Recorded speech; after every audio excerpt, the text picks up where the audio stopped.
Right now, the rain provided some much needed relief from all of that pollen we saw over the weekend.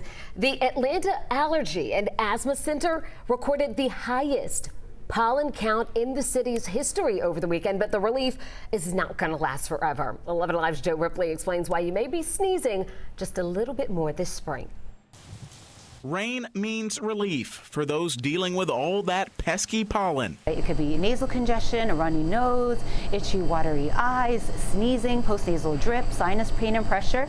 And in terms of asthmatic, wheezing, shortness of breath, chest pressure, and cough.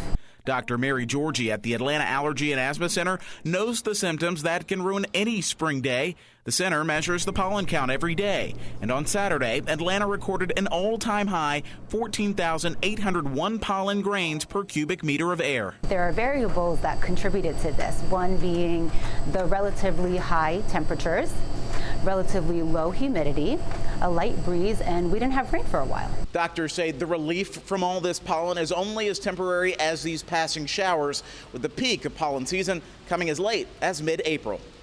It does decrease significantly, but not to the level where it's not going to cause people to have symptoms. They will continue to have symptoms, but not as significant as they had when we saw those record high on Saturday. So we're not done yet by any stretch of the imagination. Dr. Georgie says long-term relief might not come until the end of May.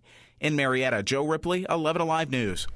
The Atlanta Allergy and Asthma Center reports that we have already had 16 days in the high pollen range this season and 8 days in the extremely high range. We've got a ways for you to deal with this rough allergy season. You can find it on our website, 11alive.com. I'll be bookmarking that site because, Lord knows.